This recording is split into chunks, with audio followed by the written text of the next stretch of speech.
Football with Farhan and Moj. Upon further review, I probably should have listened to Michael last week who said, don't wear white. Mm-hmm. You're the TV guy. I'm the radio guy. He says, don't wear white. So what do I wear? Well, a little bit of white, but it's like checkered diamonds. I wonder if it clashes with the Ohio State Stadium that he's making us look at all the time. I know. It's the horseshoe. But yeah, don't wear white next week. All right. I'll keep that in mind. White hot, the Ravens. I mean, you look at that game. Kansas City is up 2 scores. Patrick Mahomes throws what he called arguably one of the worst interceptions of his career. And, you know, the thing with Mahomes, Andy Reid has said this before, you have this debate internally as a coach and as a coaching staff with dynamic players that just do so much wow stuff that sometimes you got to live with that. And it's amazing to me, and I say this in the most complimentary way, that Patrick Mahomes does so much of that type of stuff, and so rarely does he ever get burned by it. It always works. We're always left scratching our head saying, how did it work? This one time it didn't. You know, he owned it, and it got Baltimore back in the game. No, I totally agree with that philosophy. I mean, he has such a unique skill set. So when he is doing his thing, let him do his thing. And yeah, guess what? There might be the odd occasion where he is doing his thing, and it goes sideways. It is what it is, right? But you got to learn to live with it because the payoff on the other end is so great. And for me, yeah, I don't have any issue with that. And as far as the other side of this game with Lamar Jackson, just a fabulous game for him. And I went on this show and I said, look, the Chiefs are going to win this game. They're going to cover.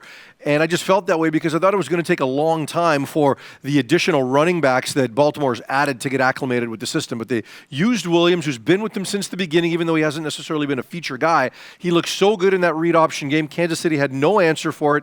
Jackson throws for over 200, rushes for over 100. It's the 4th time he's done that. Nobody else has done that more than once. So just an amazing performance. It's an offense that is not built to come from behind, yet they found a way to do it, and it's huge for Baltimore. They don't want to drop to 0-2. Well, here's the thing. Nobody wants to drop to 0-2. I mean, you look at the numbers when a team goes 0-2, what is like 21% of them make the playoffs, whatever ridiculous number it is. Here's the biggest thing I took away from that game if you're a Lamar Jackson fan. 2 interceptions, first half. Guy rebounds, overcomes that adversity, and they find a way to win the football game, right? Did they get a little lucky with the fumble? Okay, call it what you would. Gutsy call on 4th down as well. But the bottom line is that Lamar Jackson faced that adversity early. He overcame it and somehow, some way found a way to get his team to win that football game. We're going to talk about calls and decisions later in the game, but that decision by John Harbaugh, and he asked Lamar if he wanted to do it. Of course Lamar wanted to do it. He fought for the first down, put his shoulders down, went right into the middle. They didn't even have a running back behind him to provide any kind of doubt. They just did it, and they reaped the rewards. Meanwhile, Monday night, Lions actually led in this game, and then in the second half, Aaron Rodgers absolutely took over. What's your takeaway? I mean, we saw how bad Aaron Rodgers looked against the Saints in week 1. See how good he is here. 16 of 16 on 2nd and 3rd down passing. Just clutched up, made big plays. Is Aaron Rodgers going to be back to Aaron Rodgers? Well, I think so. I mean, Monday, that first game, I mean, it was an outlier. You don't look at the entire body of work that is Aaron Rodgers, look at that one game and say, oh my God, Aaron Rodgers is going to be horrible this year. I mean, what do they call that, overreaction Monday? That's what it was in week 1 after the Packers lost. My biggest concern with the Packers, like I said before, and we had Bill Michaels on from Green Bay last week, is where are the Packers in terms of believing in this guy? Yeah, he's a great quarterback, but the guy doesn't want to be there. So, I mean, when I look at that situation, I just wonder, you know, does he get a complete buy-in with this team? And as Bill told us, you look at his body of work, he's Aaron Rodgers. He believes that he will get that buy-in. Yeah, and I mean, you know, and it's not that he necessarily doesn't want to be in the city. He just wants to be there on his own terms, and that certainly rubbed some people in the organization the wrong way. But the outcome in week 2 of the season was good. We'll see if the Pack can carry that forward. A number of rookie quarterbacks are playing this season. Trey Lance was not one of them this week. We'll get into that later. But there were 4 that really, really did struggle. You look at Justin Fields. It was his first game.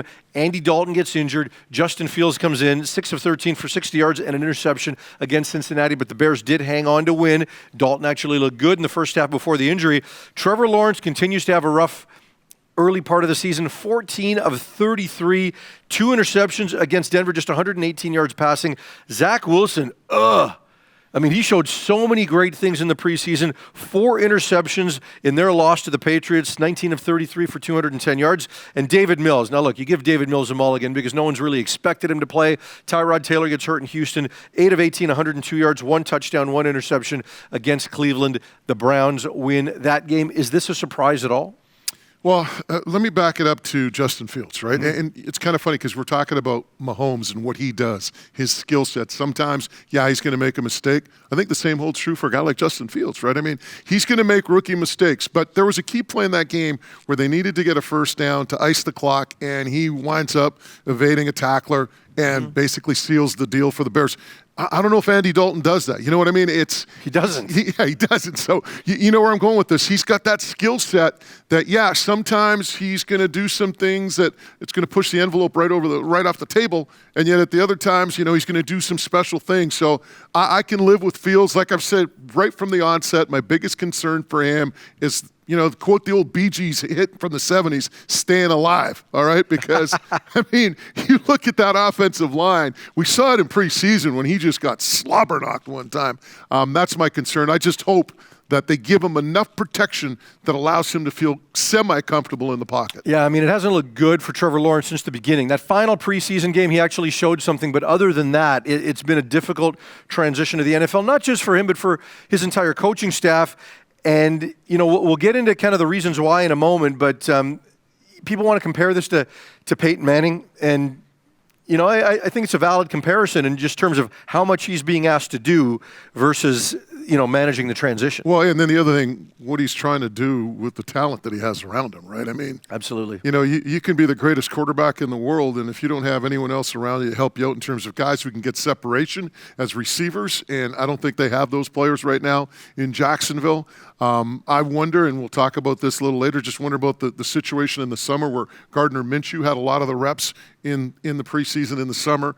I just wonder how much that's impacted Trevor Lawrence. And look, all these guys won big. Lawrence won big. Fields won big. Zach Wilson, the last couple of years, he's won big at his level. The guy that's won the most is Mac Jones, and you know he's the guy that's winning now. Almost 74% completions and 0 interceptions for Mac Jones. He's not necessarily setting the world on fire statistically, but he's been put in the best position to have success. Yeah, I mean, you know, when you're with Bill Belichick, I mean, how can you go wrong, right? I mean, this is just a master of the game in terms of X's and O's and finding ways to utilize players' strengths. And you know, when you talk about the Patriots, what they do best, they just find a way to put their players in a position to utilize their strengths, put them in a position to win. And that's what he's doing with this quarterback right now. Yeah, no question. And now, number of quarterbacks that are injured, number of key players league-wide that are injured right now. Tua, rib injury, left that game early. You've also got, at the quarterback position, you've got Andy Dalton injured his knee, as we mentioned. Tyrod Taylor in Houston. That's why David Mills got to play. He's got a hamstring. It looks like he's going to be out a few weeks. And then some other positions. TJ Watt, who was dealing with a contract issue for all of the preseason, really, back in the lineup, injures his groin in week 2. You wonder if the amount of time off had anything to do with that. Jarvis Landry, knee injury in Cleveland. So as OBJ's coming back, Jarvis Landry's now injured. And then another quarterback, Carson Wentz, possibly both ankles. They're trying to figure out which one is worse. You know, I'm a big Carson Wentz fan. I'm at that point where I just don't think it's taken me a long time to have it beaten into my skull. I don't know that he is ever going to stay healthy. Do you think that's a skill? Because I've had this debate with my old talk show host, Donnie Taylor, who believes that durability is a skill. Staying healthy is a skill. And I wonder if indeed it's a skill, one that Carson Wentz lacks. Yeah, I mean, a lot of it is mindset. You know, a lot of it is not putting yourself in the position to get some of those injuries. You say with quarterbacks, sometimes you've got to get down, you've got to get out of bounds, you've got to do some of those types of things. Some of it is preparation. And I often believe that when it comes to players that have an injury history, you spend so much time in rehab mode that you don't necessarily get into strengthening mode, if you know what I mean. You know, as an athlete, you've got to be able to to progress. You've got to elevate your game. You've got to improve and get stronger year after year. You look at a guy like Tom Brady and how he's managed to stay healthy outside of the 1 year where he missed with the knee injury, and the amount of time and energy and preparation he puts into his body, and he adjusts it from year to year, and he does those types of things. But coaches will tell you the best ability is availability. Carson Wentz doesn't have it.